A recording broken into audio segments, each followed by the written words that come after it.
Salut tout le monde! Aujourd'hui, on va explorer une idée puissante, une perspective qui pourrait bien changer votre vision de l'histoire moderne. Et si je vous disais que le concept de liberté universelle, tel que nous le connaissons, a été forgé non pas dans les salons parisiens ou les assemblées de Philadelphie, mais dans le feu et le sang de la Révolution haïtienne. Restez avec moi. On pense souvent aux Lumières, à la Révolution française, à la Révolution américaine comme étant les berceaux de la liberté. Ces mouvements ont proclamé les droits de l'homme. Mais il y avait une contradiction flagrante, n'est-ce pas? Comment pouvait-on parler de liberté tout en maintenant des millions d'hommes, de femmes et d'enfants noirs en esclavage? C'était une liberté sélective. Une liberté pour certains, mais pas pour tous. C'est là qu'intervient l'histoire de Saint-Domingue, l'actuel Haïti. À la fin du XVIIIe siècle, c'était la colonie la plus riche du monde, surnommée la Perle des Antilles. Une richesse bâtie sur un système esclavagiste d'une brutalité inouïe.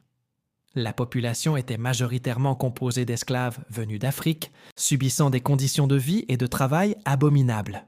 Pendant que la France débattait de la portée des droits de l'homme, les esclaves de Saint-Domingue, eux, n'ont pas attendu la permission pour être libres.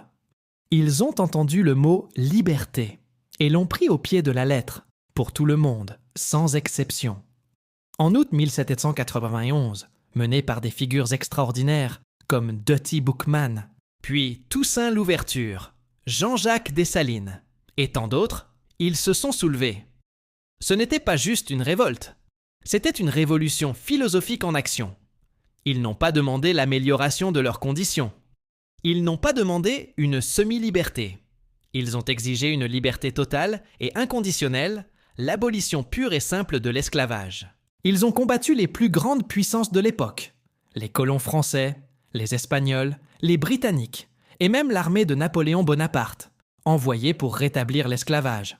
Et ils ont gagné. Le 1er janvier 1804, ils ont déclaré leur indépendance et créé Haïti, la première république noire libre au monde. Le premier État, né d'une révolte d'esclaves réussie.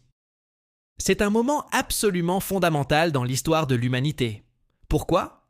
Parce que pour la toute première fois, le principe de liberté n'était plus une idée abstraite réservée à une élite. Il devenait une réalité universelle, appliquée à tous, quelle que soit la couleur de peau. Les révolutionnaires haïtiens ont forcé le monde à regarder en face l'hypocrisie des discours sur la liberté. Ils ont démontré par leur courage et leur détermination que l'aspiration à être libre est universelle et ne peut être contenue. Ils ont transformé un idéal philosophique en un droit humain fondamental et concret. Leur acte a eu un écho immense. Il a inspiré des mouvements abolitionnistes et des révoltes d'esclaves partout dans les Amériques. Il a planté une graine qui a fini par germer, menant progressivement à l'abolition de l'esclavage dans le monde entier. Sans la révolution haïtienne, sans le sacrifice et la vision de ces hommes et de ces femmes noires, qui sait combien de décennies, voire de siècles, le monde aurait continué à tolérer cette abomination qu'est l'esclavage, en affirmant leur propre humanité face à un système qui la niait. Les combattants de Saint-Domingue n'ont pas seulement libéré un peuple, ils ont libéré une idée. Ils ont créé la liberté dans son sens le plus pur, le plus absolu.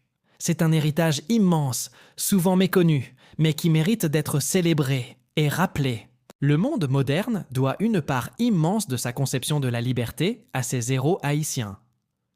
Voilà, j'espère que cette perspective vous a intéressé et vous a donné à réfléchir. Si c'est le cas, n'hésitez pas à laisser un pouce bleu, à partager la vidéo et surtout à vous abonner pour ne pas manquer les prochaines explorations historiques. Merci de m'avoir écouté et à très bientôt.